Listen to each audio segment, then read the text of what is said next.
거꾸로 교실 사회 27강입니다. 오늘은 조선의 건국 과정에 대해서 알아보도록 하겠습니다. 교과서 126쪽입니다. 네, 강의 오랜만이죠? 네, 이제부터는 조선시대에 이제 들어가게 될 텐데요.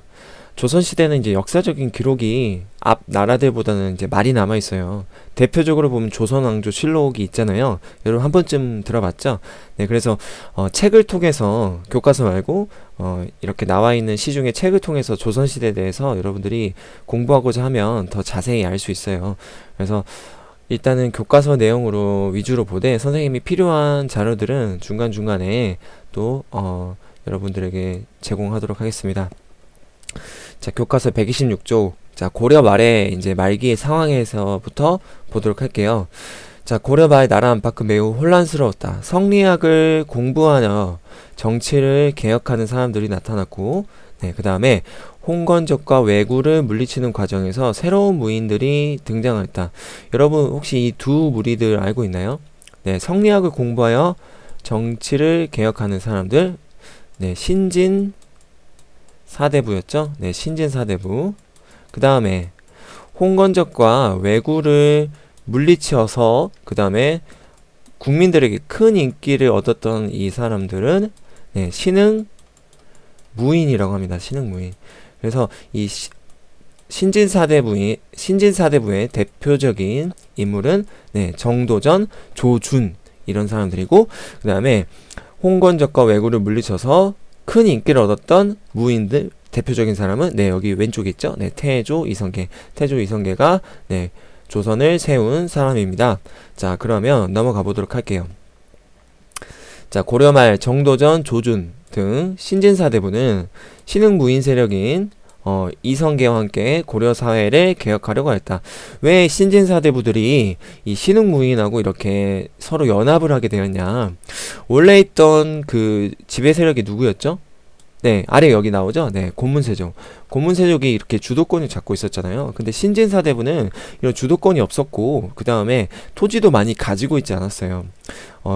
다시 말하면 경제적인 좀 기반이 없었다는 거죠. 그래서 개혁을 하려고 노력했습니다. 그래서 고문세족이 가지고 있던 토지를 몰수하고 토지 제도를 개혁하였다. 이 신진사대부와 그 다음에 신흥무인이 힘을 합치니까 이 고문세족을 이렇게 이겨낼 수 있었던 거예요. 그래서 이 신진사대부의 경제적 기반이 마련되었고, 그 다음에 농민들의 생활도 안정되었다. 예전에 이 고문세족들은 욕심이 너무 지나쳐서 세금을 9할이나 90%를 걷었다 그랬잖아요. 뭐 100석을 이렇게 만들었으면 그 중에 90석을 갖고 갔다. 네, 엄청나게 도둑놈들이었죠. 자, 그래서 이 신흥무인과 그 다음에 신진사대부들의 이렇게 연합을 통해서 고려를 개혁하게 되고, 그 다음에 신진사대부에 대해서 조금 더 자세히 알아볼게요. 자, 신진사대부는 고려 말에 등장한 새로운 정치 세력, 이 신자가 새로운 신자, 그 다음에 진자가 나아갈 진자.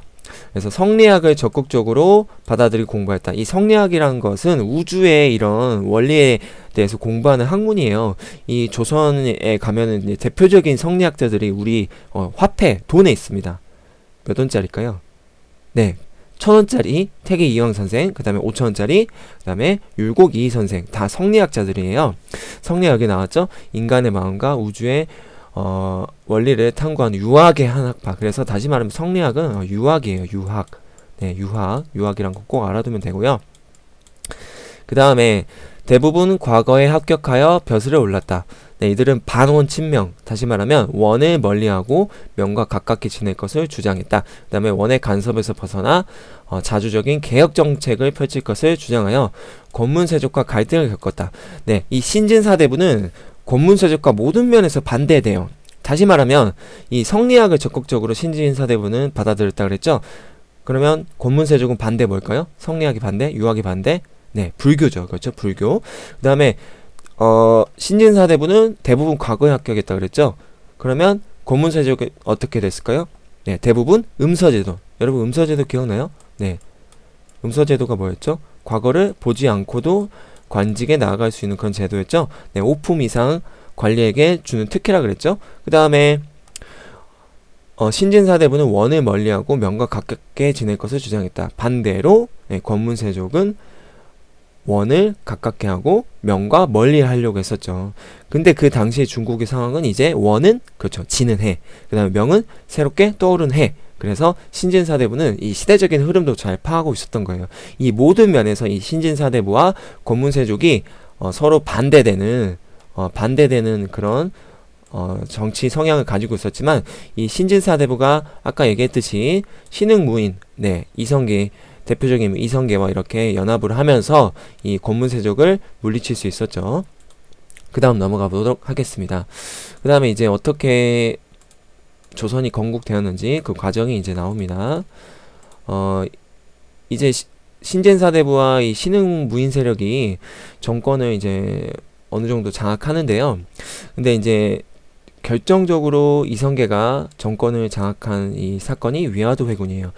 위화도 회군은 뭐냐면 그 당시 고려 왕이었던 우왕이 있어요. 우왕이 있는데 이 우왕 시절에 이제 명나라가 이렇게 생깁니다. 원나라가 멸망하고 이 명나라가 생겼을 때 명나라가 그때 원나라가 우리를 다스리기 위해서 세웠던 관청이 있었어요. 예를 들면 쌍성총관부라는 관청이 있었는데 그 지역을 명나라가 함부로 이렇게 차지해요. 왜냐면 그 지역은 이미 공민왕 때 우리가 다시 되찾았었거든요. 근데 명나라가 이제 새롭게 떠오르면서 우리 지역을 다시 이렇게 와가지고 점령을 해버립니다. 이에 이제 이 우왕이 이렇게 열이 받아서 이성계에게 가서 쌍성총관부 지역도 다시 되찾고 그 다음에 중국의 이 요동 지역을 정벌하라고 명을 내립니다. 여기 요동 지역 정벌 보이죠?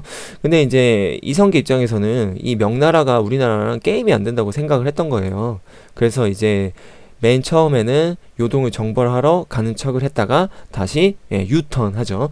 유턴해서 이 개경으로 돌아와가지고 우왕을 몰아내고 그 다음에 정권을 잡습니다. 그래서 위화도 회군이 이 이성계가 왕이 되는 이 결정적인 계기가 되는 사건입니다. 그래서 위화도 회군을 통해서 권력을 잡았다. 그래서 근데 이때 반대하는 세력이 또 신진사대부 중에서도 생겨나요. 이 신진사대부 중에 이 두 파로 이제 갈리거든요. 이색과 정몽주의 온건 개혁파예요. 이 온건 개혁파는 고려 왕조를 유지하자. 고려를 바꾸지 말자.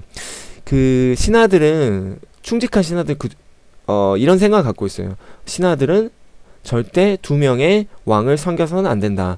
일편단심해야 된다. 그래서 고려를 바꿀 수는 없다라고 반대하는 이 온건 개혁파가 있고 그 다음에 정도전과 조주는 생각이 다르죠. 아니다. 이제 고려는 더 이상 망해서 회복이 불가능하다. 그래서 뒤집어 엎어야 된다.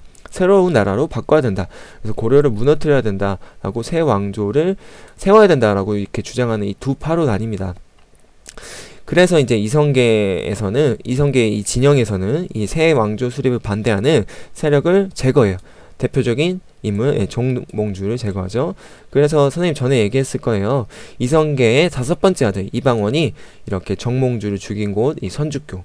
그래서 그때는 이제 정몽주가 그나마 이 이성계의 견제 세력이었는데 이성계 쪽에서 이 정몽주를 죽임으로써 이제 드디어 이성계가 이제 왕위에 올라 새 왕조를 세웁니다. 그 왕의 이름은 조선이라고 하고요. 그 다음에 예전에 당군왕검이 세운 고조선을 계승한다는 뜻에서 또 나라 이름을 조선이라고 했습니다. 자, 여기까지 봤고요. 그 다음에 선생님이 정리한 걸로 좀 더 보도록 해볼게요. 조선의 건국 과정 보겠습니다.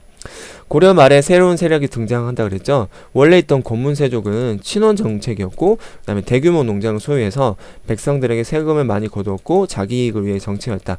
그래서 이 새로운 세력 등장한 세력이 뭐다? 따라합시다. 신진사대부. 그렇죠. 신진사대부는 이 권문세족과 정반대다.